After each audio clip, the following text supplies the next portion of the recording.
They said it was a wedding gift. But on that November morning in 1823, what Charleston awoke to was no celebration.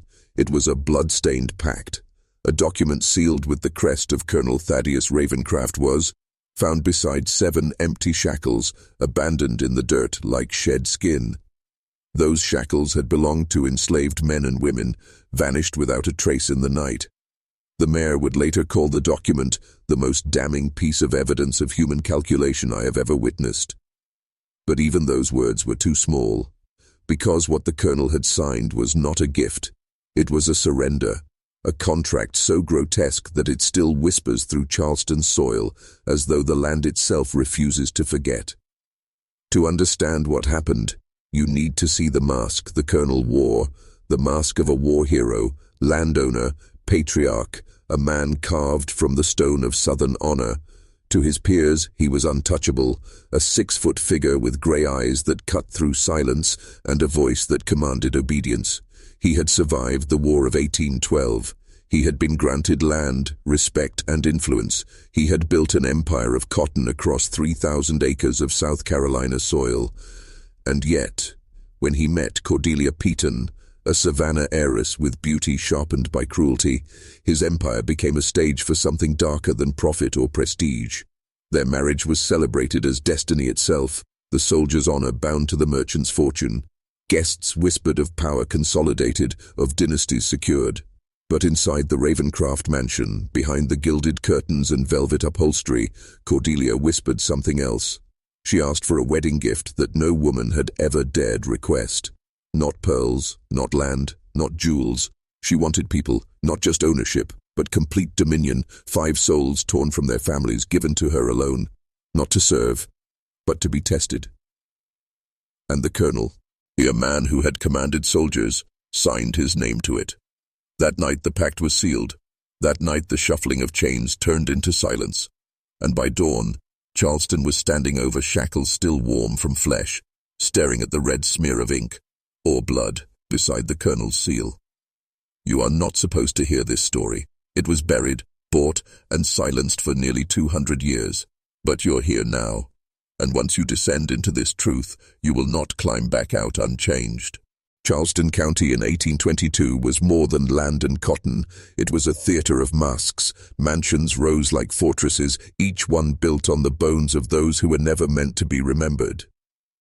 Plantation families styled themselves as an aristocracy, ballrooms filled with French silks, European etiquette and Southern pride polished until it gleamed. But beneath the chandeliers, there was rot.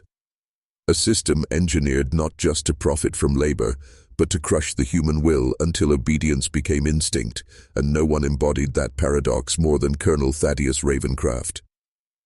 He was celebrated as a man of principle, discipline forged in battle, honor etched in his name. At 6'2", with a beard groomed to military precision and a stare that could freeze a man mid-sentence, Ravencraft commanded attention.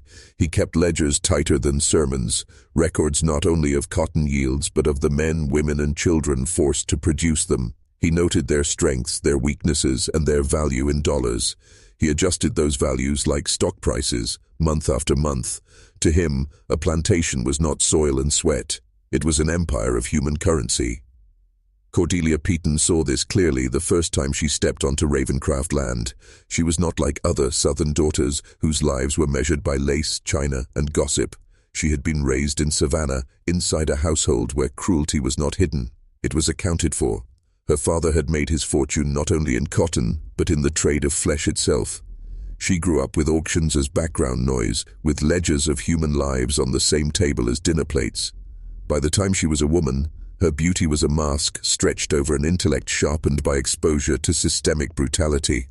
When she met Ravencraft, she saw not just a husband, but a partner, someone who understood calculation, someone who could expand her ambitions. And in their courtship, she asked questions no bride was supposed to ask. How many bales per acre? How many hours could a child endure in the fields before productivity declined? Which families slowed down when kept together, and which became more obedient when broken apart? She probed not with emotion, but with precision. And the colonel, instead of recoiling, admired her for it.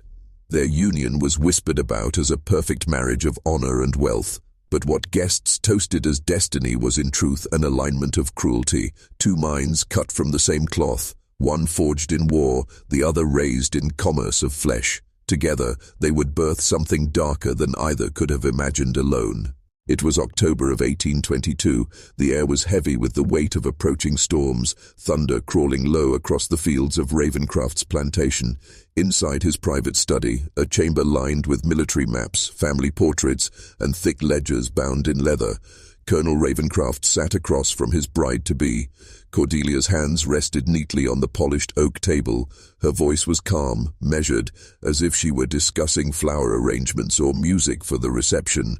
But her request was something no Southern bride had ever dared to utter. "My dear Thaddius," she began, her tone laced with a softness that did not match the coldness in her eyes. "Other women may ask for jewels or gowns, but I am not other women. I ask for something that will secure not only our household's prosperity, but our legacy. For my wedding gift, I want ownership, not shared, but sole and absolute, over 5 of your slaves."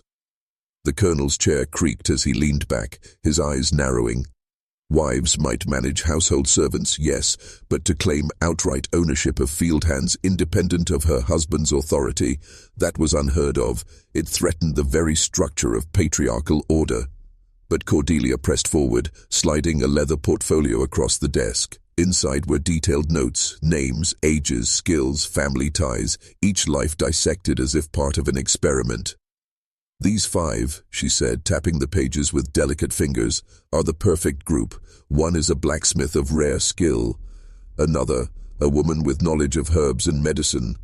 One with strength fit for 3 men, and 2 young enough to be molded without resistance. Together they form a living study, a test group for methods I intend to refine."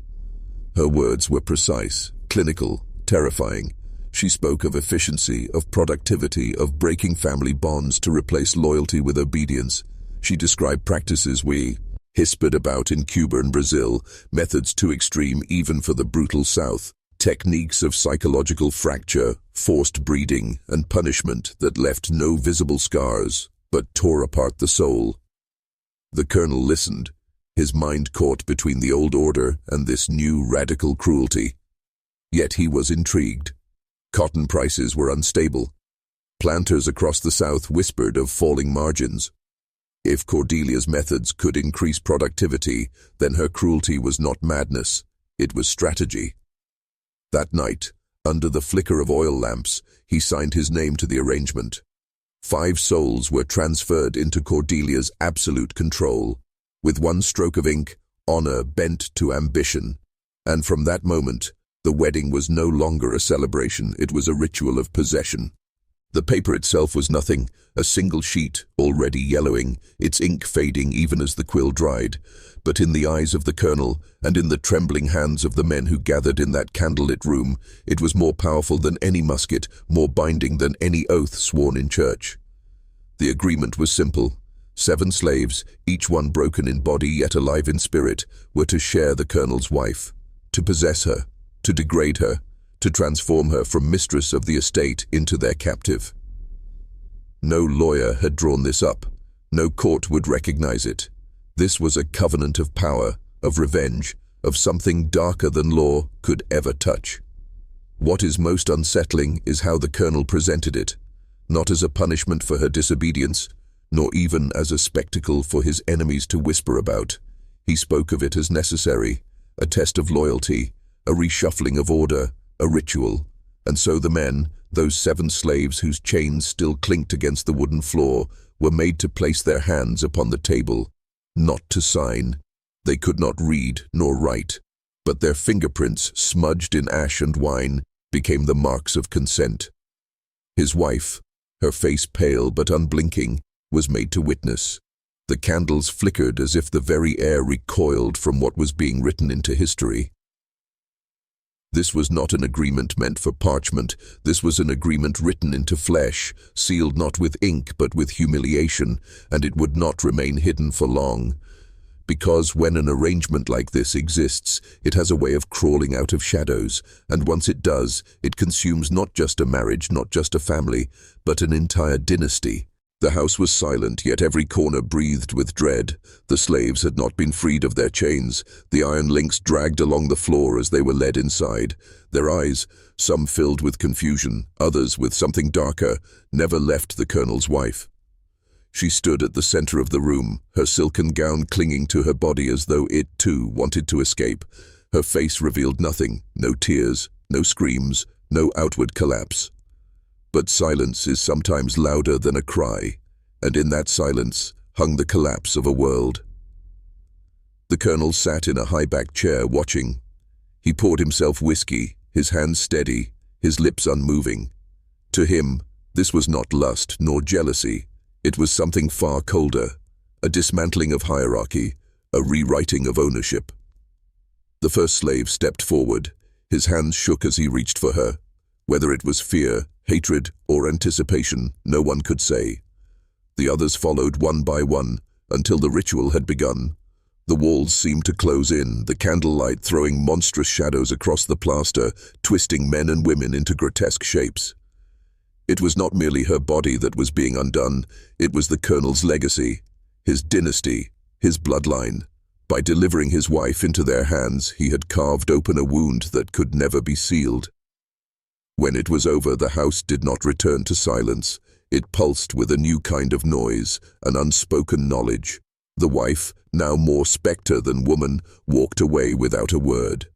The slaves returned to their quarters, but they were no longer the same. And the colonel? He lifted his glass, stared into the amber liquid, and whispered something no one else heard. "It is done." But things like this are never done. They begin, they spread, they rot. At first the house seemed sealed. No servant dared speak of what they had seen. No slave risked their tongue for fear of the colonel's wrath. Yet evil does not stay buried, not when it is carved into the memory of so many witnesses. It began with a single whisper. A kitchen girl, pale and shaking, was telling another what she had heard through the floorboards. A muffled cry, chains dragging, the colonel's voice, low and steady, repeating, "It must be done." From the kitchen it spread to the stables, from the stables to the fields. Soon even the youngest boys, running barefoot in the dust, carried fragments of the tale. They did not know the whole truth, but children need no details to know when something is rotten. By the time the story reached the neighboring plantation, it was no longer rumor. It was a prophecy. Some said the colonel had gone mad, offering his wife as a sacrifice to ward off curses. Others claimed she had betrayed him, and this was his retribution. But none guessed the truth, that this was not punishment, but ritual. The colonel's wife became a ghost in her own land. When she walked on the veranda, heads turned away. When she entered a room, voices ceased. She was no longer mistress, no longer wife. She was the woman who had been given. And the colonel himself. He grew more silent with each passing day. He no longer laughed, no longer spoke at supper. Yet his silence was not shame, it was command. For the whispers only made him stronger, not weaker.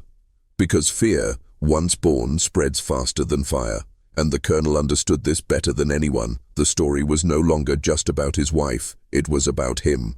The man who could give away what no man should. For days, she drifted through the house like a shadow. She did not weep, she did not rage. Her silence became unbearable, heavier than screams could ever be.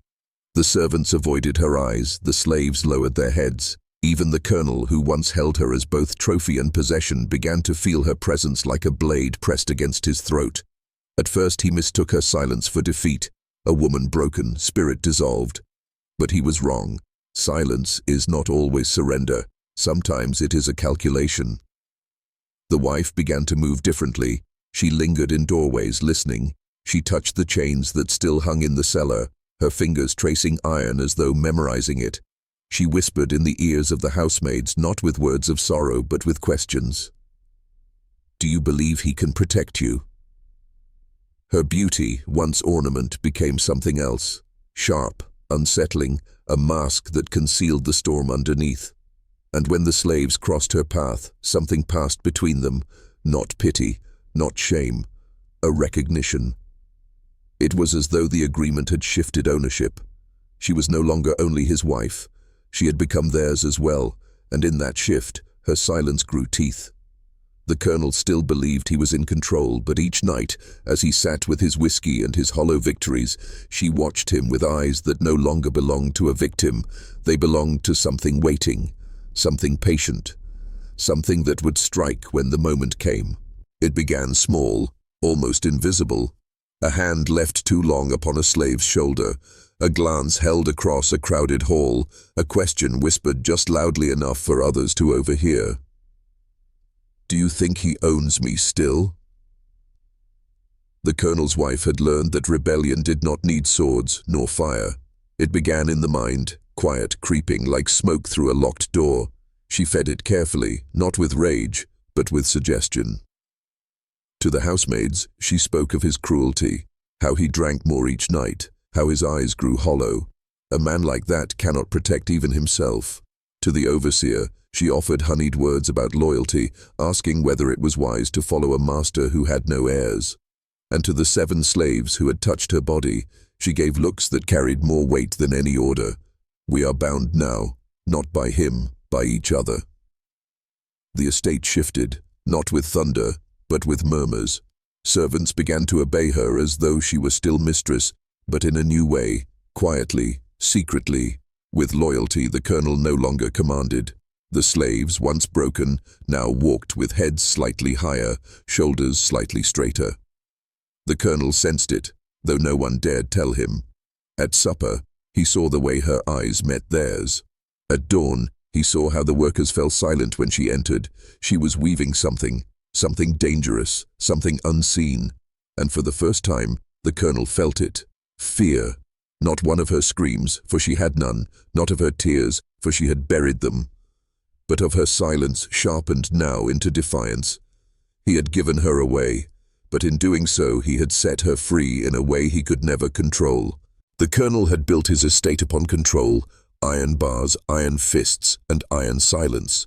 But iron rusts, and rust spreads quietly beneath the surface until the entire structure collapses under its own weight.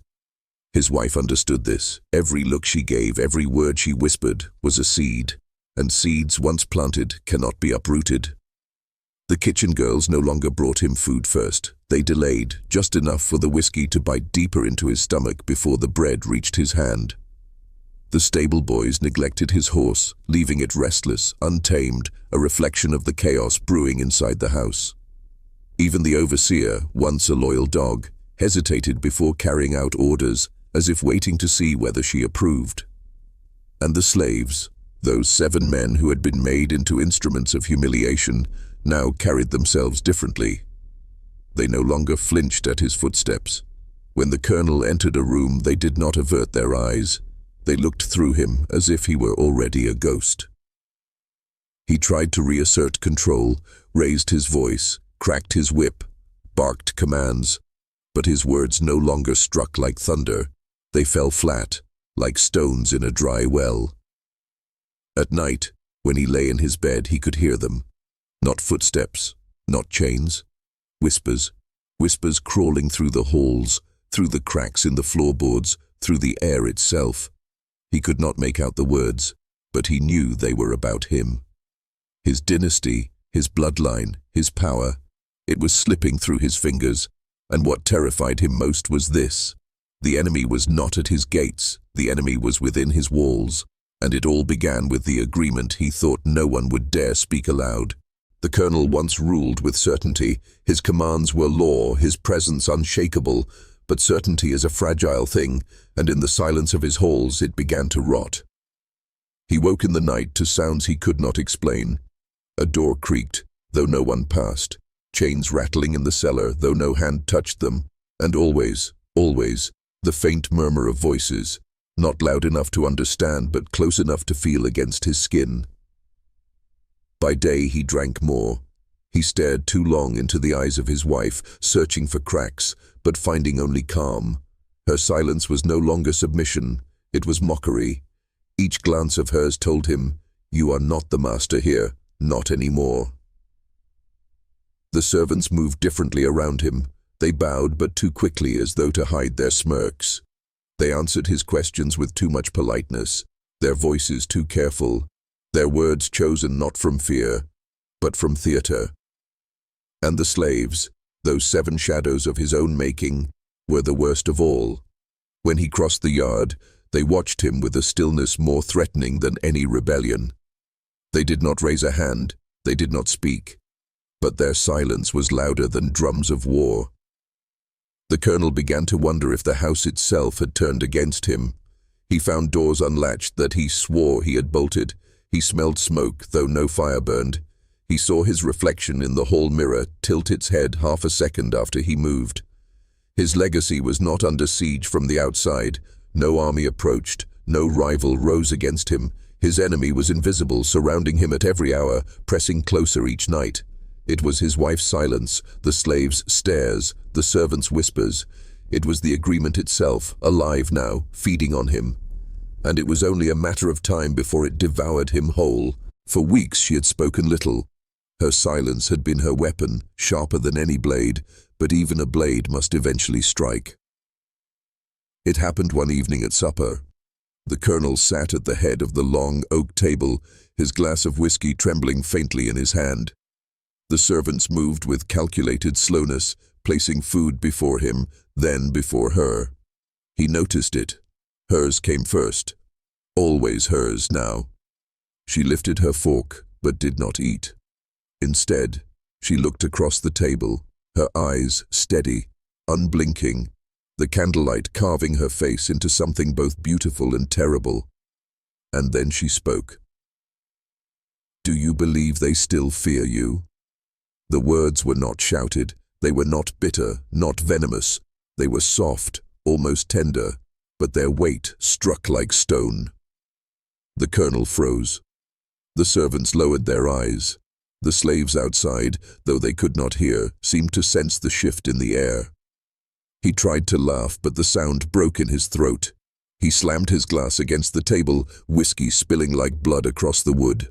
Yet even in his fury, he did not answer. He could not. Because her words carried a truth he had been avoiding. Fear was no longer his weapon. It was hers. From that night on, she spoke more. Not much, never long speeches, but always enough to erode him further. Questions disguised as riddles, statements that left the room in silence. What is a master without obedience? Who owns a house when no one listens? What does a dynasty mean if no one remembers the name? Each word was a nail in his coffin, hammered with patience, precision, inevitability. And the colonel, who once commanded with absolute power, found himself shrinking into the shadows of his own home. Her words were not shouted from balconies nor carried on written pages.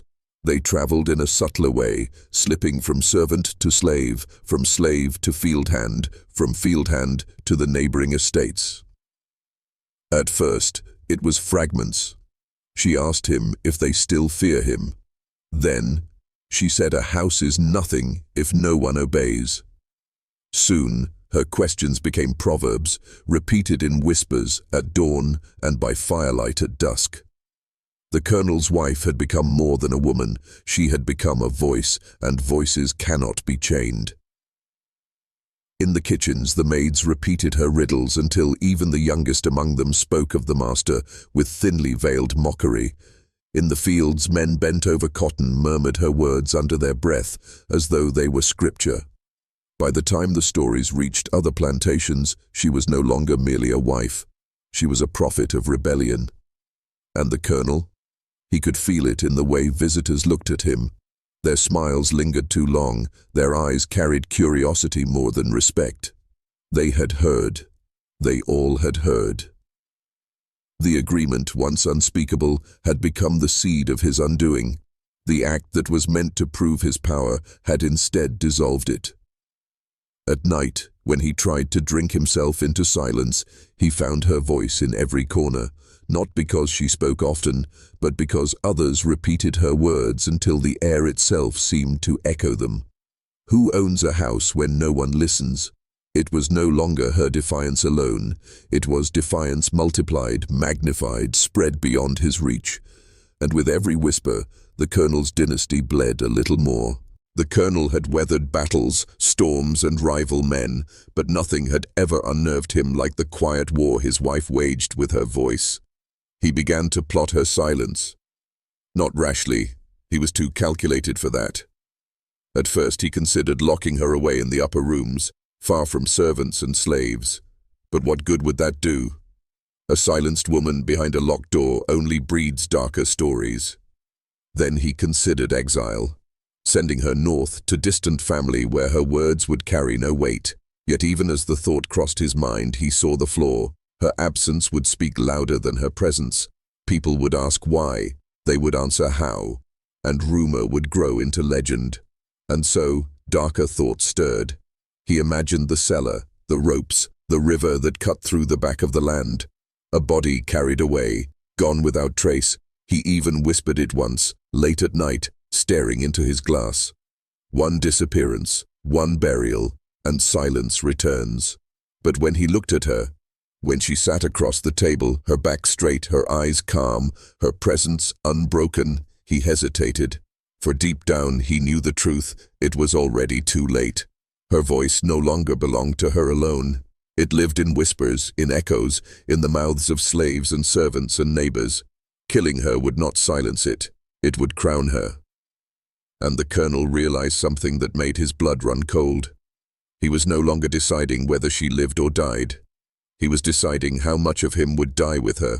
It began with small acts, the kind that could be dismissed as mistakes if one wished to believe in coincidence.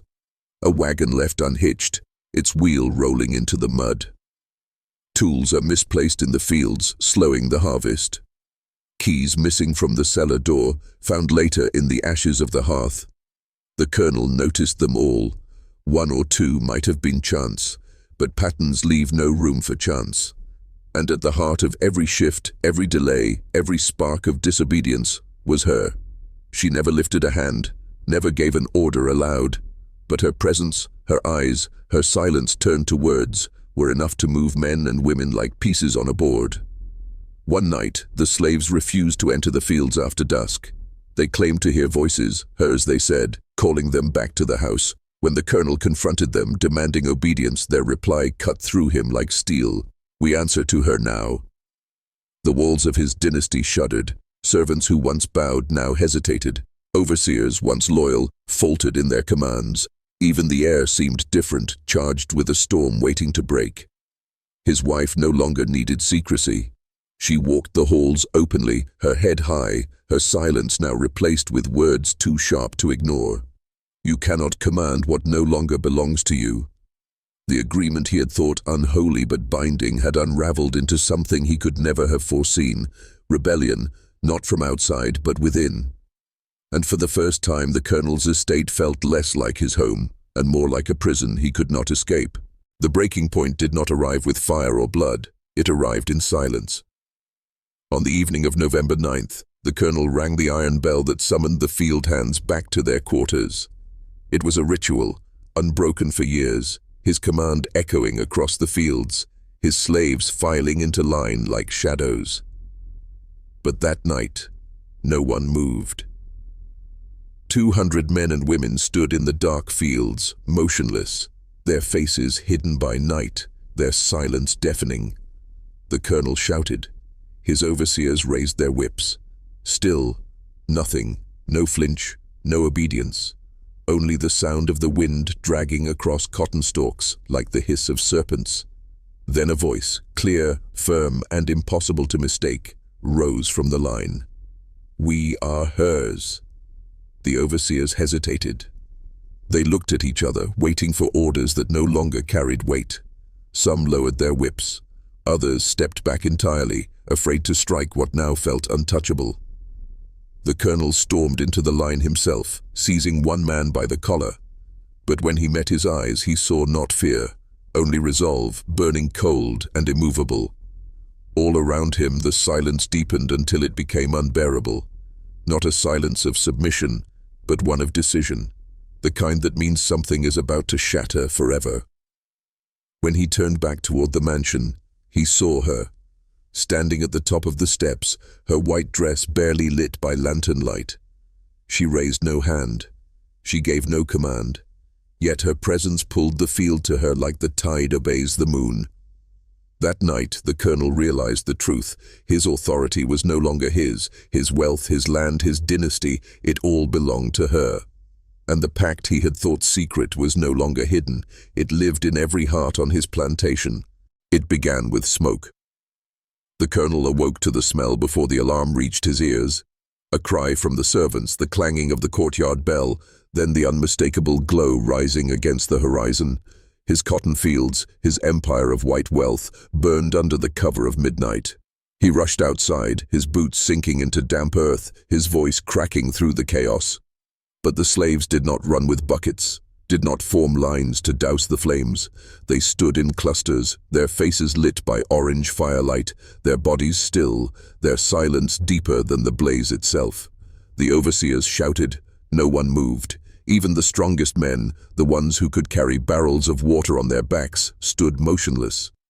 And in the flicker of fire, he saw something that chilled him deeper than loss. They were not afraid of punishment. They welcomed it, because the fire was not destructive. It was a declaration. At the edge of the field, he saw her, his wife, her face pale but radiant against the inferno. She held a lantern in her hand, but he knew she had not needed it. She had needed only a word, a look, a silence that commanded more than his whip ever had. "You built your wealth on ashes," she whispered when he reached her. "Now you see how quickly it returns to them." The colonel tried to strike her, but his hand froze in the air, paralyzed by something heavier than fear. Behind him 200 eyes burned brighter than the flames. For the first time he understood. The fire was not his punishment, it was his warning, and warnings are never given twice. By the winter of 1866, whispers had shifted from Timothy to his mother, Margaret Caldwell. Townsfolk began to murmur that whatever lived inside her boy had first passed through her veins. Women at church recalled how Margaret would sometimes sit in silence, eyes glazed, as though listening to someone speaking directly into her skull. Others remembered how she often muttered prayers that were not in any scripture they recognized. Half English, half syllables too jagged and sharp for human tongues. Her husband, Jonathan, had withdrawn completely by then, locking himself in the study with his ledgers and refusing to look Timothy in the eyes. Margaret alone cared for the boy, though her affection took on an unnerving quality. She brushed his hair until his scalp bled, whispered into his ear at night when she thought no one was listening, and once, according to a servant, was found rocking back and forth in the kitchen, crooning a lullaby that seemed older than the Bible itself. When Timothy spoke of the shadow in the soil, Margaret did not hush him as others did. Instead, she leaned in, as if eager for his words. "Yes, child," she whispered, stroking his hand. "Tell mother what it says." Some swore they heard Timothy's voice change in those moments, deeper, colder, not a child's at all. One Sunday, Margaret stood at the back of the church and refused to kneel during prayer. When the preacher asked why she defied the Lord, she simply answered, "I kneel only to what is real." That was the first time anyone saw her smile, and it chilled the congregation more than Timothy's blank stares ever had. By then, it was no longer the boy alone who unsettled the town. It was the mother who seemed to share his curse, or perhaps had given it to him. And so the gossip sharpened into something darker. Perhaps Margaret had never been merely a mother at all, but the vessel that allowed anything else to step into the world. The question that haunted the villagers was not what lived inside Timothy, but rather what lived inside Margaret first. By early spring of 1867, the town of Millersfield could no longer ignore the Caldwell household. Fear had hardened into resolve. Families kept their children indoors after dusk. Doors were barred, and crosses were nailed above thresholds, not out of devotion, but desperation. Whispers carried from porch to porch, from tavern to church, until they became one collective thought. Something had to be done. The preacher, Reverend Alden, was the first to speak aloud what everyone had silently feared. The boy is not of God. His voice trembled as he said it, but the congregation listened as if he were echoing their own unspoken dread. A few elders nodded, while others crossed themselves and glanced toward the Caldwell pew, empty that Sunday, though everyone swore they had seen Margaret pacing the graveyard instead. Neighbors told stories of strange lights seeping through the cracks of the Caldwell home at night. Glowing red one evening, blue the next, always pulsing as if in rhythm with some unseen heartbeat. A farmer swore he saw Timothy standing at the edge of his field, not moving for hours, his eyes reflecting moonlight like an animal's. The cattle that grazed there grew thin and restless, refusing to cross the soil where the boy had stood. It was Margaret's defiance, however, that tipped the balance.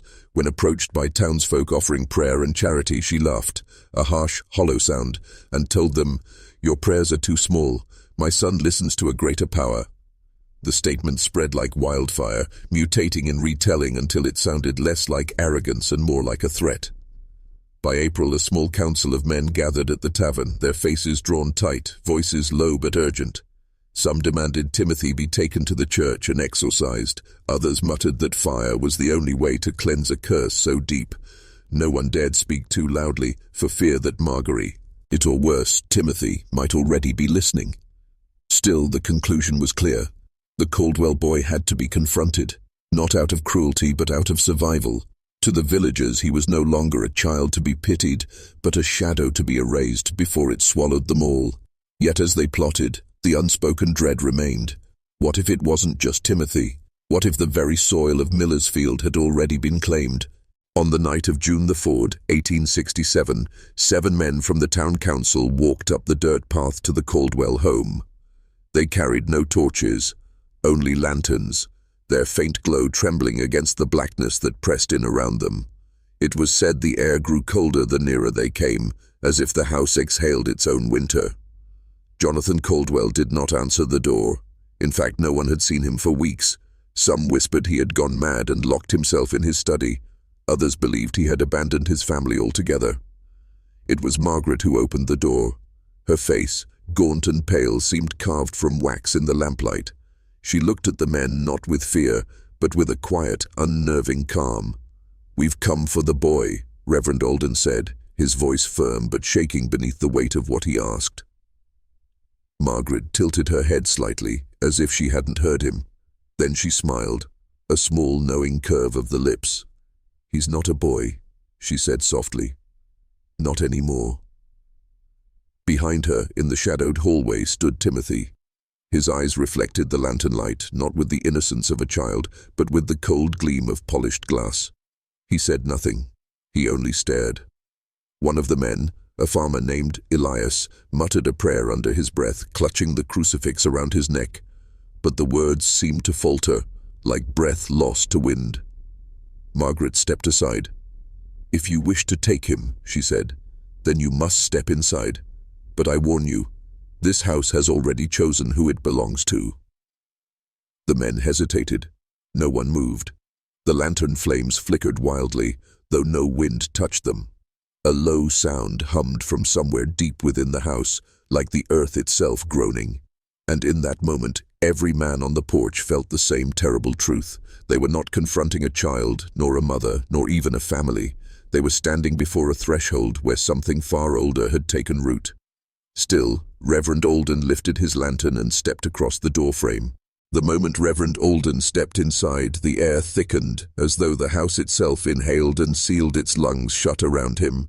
The lantern's light pushed only a few feet forward, swallowed almost immediately by a darkness that seemed too heavy to be natural. The others hesitated on the porch, but one by one, fear of shame outweighed fear of damnation, and they followed. The house smelled of damp earth, not wood or dust, as if the walls themselves had been carved from the soil outside. Wallpaper peeled in strips that looked like shedding skin. The floorboards groaned beneath their boots, not from weight, but from something deeper, like the moan of a buried voice. Timothy stood in the hallway, silent, his small frame casting a shadow that stretched far too long across the wall. Margaret lingered behind him, hands folded neatly, her eyes gleaming with pride more than defiance. "Bring the boy forward," Reverend Alden demanded, lifting his crucifix high. His voice rang hollow, swallowed by the walls. Timothy tilted his head, the motion jerky, inhuman. "The boy is here," he said, but his voice was wrong, low, resonant, older than the preacher himself. The sound did not belong to any child. One of the men gasped and made for the door, but the knob rattled uselessly in his grip. The door would not open. The house had locked them in. Then came the whispers, at first faint, like wind beneath floorboards, then louder, threading through the walls, the ceiling, even the lantern flames. Countless voices, all speaking at once, none in a language the men understood. Some voices sounded like women weeping, others like men laughing, but all together they formed a chant that pressed against the skull until thought itself grew painful. Elias dropped to his knees, clutching his head. "God help us," he sobbed, but even his prayer sounded drowned, muffled, as though swallowed before it could rise. Margaret finally spoke. Her tone was calm, reverent, almost maternal. "You've come to save him, but you're too late. He was never yours to save. He belongs to the soil now."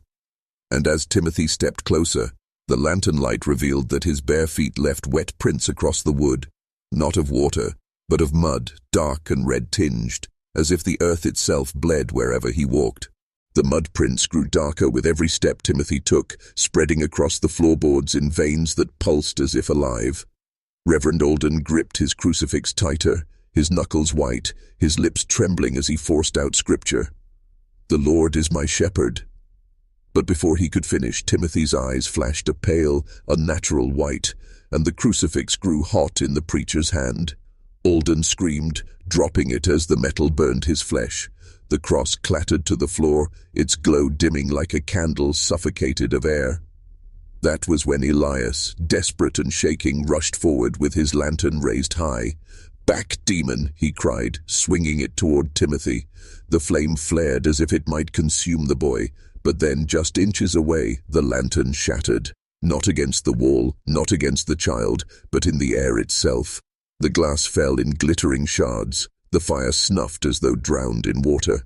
The men staggered back, but the walls themselves seemed to press closer, the wallpaper sagging like wet cloth, shapes shifting behind it. One swore he saw faces stretching out of the plaster, eyeless, screaming silently, reaching as though trapped within the walls. Timothy's voice cut through the chaos, deep and inhuman. "This house does not let you leave." Reverend Alden, clutching his burned hand, tried again. "In the name of Christ, I command." But Margaret's laughter drowned him out, low at first, then rising into a wild, echoing peal that seemed to come from every corner of the house. "You command nothing here," she said, stepping beside her son. "You came to strike, but it is the soil that strikes first." The floorboards buckled suddenly, one splitting open with a sharp crack. From the gap seeped a thick black mud that writhed like something alive crawling toward the men's boots. One of them screamed, stumbling back, but the muck clung to him, dragging at his legs as though hungry. Panic erupted. Two men rushed for the door, pounding at it with their fists, but it did not budge. Others tried to lift Elias free from the mud's grip, but the more they pulled, the deeper he sank. His screams filled the house, joining the whispers until it was impossible to tell which was which. And above it all, Timothy only watched, his small body trembling, his lips curling into a faint, unnatural smile.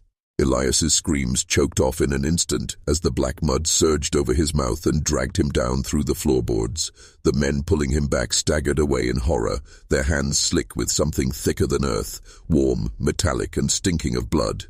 Where Elias had stood, only a bubbling pool of soil remained, as if the house itself had devoured him whole.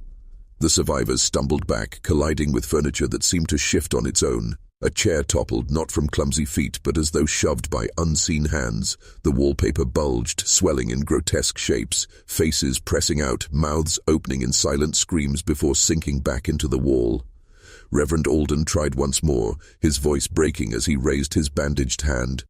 "By Christ's blood, I bind thee." But his words faltered, caught in the storm of whispers that rose louder, closer, filling every crack of the house.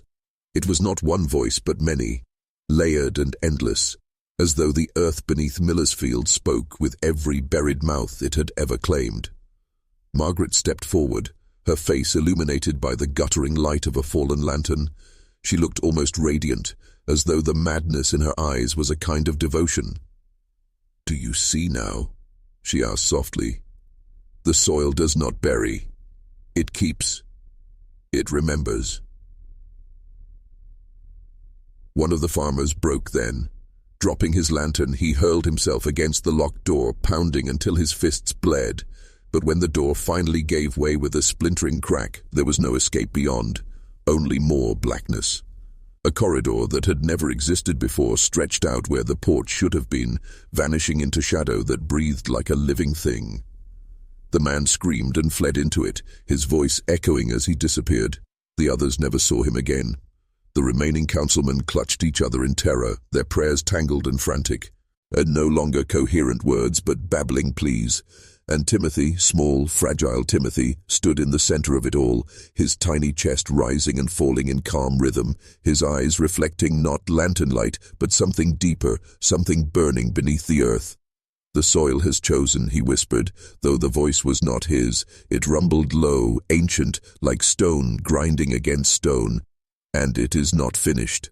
The councilmen clung to each other in the flickering dark, their courage unraveling strand by strand. The whispers in the walls grew into a chorus, and now the words began to take shape, fragments of English threading through the inhuman chant. "Beneath, remember, return." Timothy stepped forward, his bare feet squelching against the mud-slick boards. His small frame looked frail, almost pitiful, yet none of the men could move against him. His presence froze them as surely as chains. Reverend Alden, his voice breaking, forced himself to speak. "You are not that boy. You are something else." Timothy's lips curled into a faint smile. His voice emerged layered, both a child's treble and a guttural resonance. "The boy was never yours to keep. He was soil before he was breath."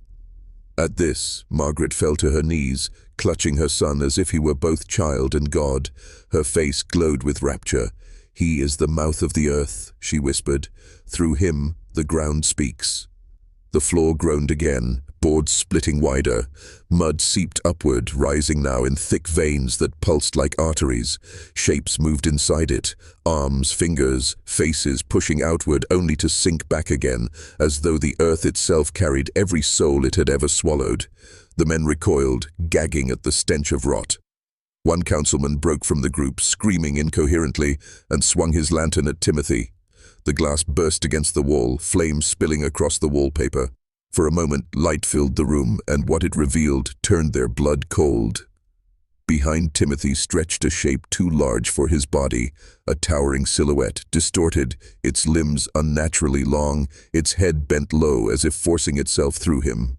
For an instant, it seemed the boy's small body was only a vessel, a doorway. And then the fire guttered, swallowed by the wet air, leaving the men blind once more. Timothy's smile lingered in the dark. "The soil is hungry," he said, "and hunger never ends."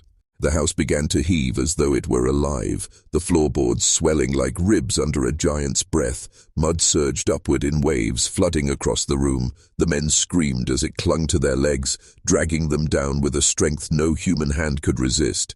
Every prayer, every cry was muffled the moment the soil touched their mouths. Reverend Alden clutched at the altar crucifix he had brought, holding it above the tide. For a moment the mud recoiled, hissing as though scorched. Hope flickered in his eyes, but Timothy only raised his hand, small and delicate, and the crucifix bent in the preacher's grasp, with the sound of snapping bone. Alden's scream was swallowed as the soil climbed over him, dragging him into the floor with a sickening slurp. The others fought blindly, clawing at walls that pulsed with the imprint of faces. Some faces were familiar, neighbors, kin, the long dead of Millersfield, mouths opening and closing in soundless screams. One farmer tore at the plaster until his fingernails ripped away, but behind the wall there was no wood, only endless shifting mud. Margaret remained untouched. She knelt in the center of the storm, arms wrapped around Timothy, her voice rising in a lullaby that matched the rhythm of the whispers. Her song wove with the voices in the walls until it seemed the whole house sang through her. Her eyes glowed with tears, not of sorrow, but of ecstasy. Timothy's shadow stretched higher, bending against the walls, its head nearly scraping the ceiling. With each surge of mud, the shadow's chest heaved, as though it were the house's true heart. When the last councilman vanished beneath the muck, only Margaret's lullaby remained, rising and falling like the breath of something vast. Then silence. The soil stilled, retreating into the cracks it had burst from. The floorboards knit themselves shut, leaving only damp stains. Where the men had stood, the lanterns guttered back to life, their weak light trembling in the dark. Timothy looked up at his mother, his face blank once more. His voice returned to the fragile tremble of a child. "Mother," he whispered, "they're still hungry." Margaret kissed his forehead. "Then we shall feed them, my love." Outside, Millersfield slept unaware, but deep beneath its fields, the soil shifted, restless, waiting for the next mouthful. Morning came to Millersfield, pale and grey, the air heavy with the damp of an overnight storm. Neighbours noticed the Caldwell home was silent, though smoke rose faintly from its chimney. No one had seen the 7 councilmen return. Their families gathered in whispers, searching roads and fields, but not a footprint remained. It was as if the men had walked into the earth itself. By midday, children playing near the Caldwell property claimed to hear voices rising from the soil, low murmurs beneath their feet, like men speaking through a coffin lid. One girl swore she felt fingers brush her ankle from under the dirt. Her parents hushed her, but the story spread, fueling dread that gnawed at every house on every street. The preacher's Bible was found outside the church door, its pages soaked through with mud. Inside, the crucifix above the pulpit had twisted, its arms bent downward like broken limbs. The congregation gathered that Sunday, but no sermon was spoken. The silence was heavier than prayer. At the Caldwell home, Margaret opened the shutters wide. She stood with Timothy at her side, smiling calmly at the villagers who dared glance their way. Her boy's eyes were dull in the daylight, but those who looked too long swore they saw the ground beneath his bare feet pulse, as though beating with a hidden heart. That night, another family vanished. Their farmstead stood intact, supper still warm on the table, but the ground behind their home was freshly turned, wet as if it had rained blood. The pattern repeated, one household after another, until Millersfield was no longer a town, but a hollowed husk, its people swallowed by the earth that had once fed them. No record exists of when the Caldwell name finally disappeared from the census or deed. Some say the house collapsed into the soil, leaving nothing but an empty patch of land where weeds refused to grow. Others claim the house still stands, rotting and patient, its windows dark, its walls breathing, waiting for footsteps to cross its threshold. But the whispers linger. Travelers speak of strange lights flickering in fields near Millersfield's ruins, and of voices carried on the wind that seem to come from beneath their boots. And sometimes, on the quietest nights, if you press your ear to the ground, you'll swear you hear them still. The councilmen, the families, all who were taken. The soil remembers,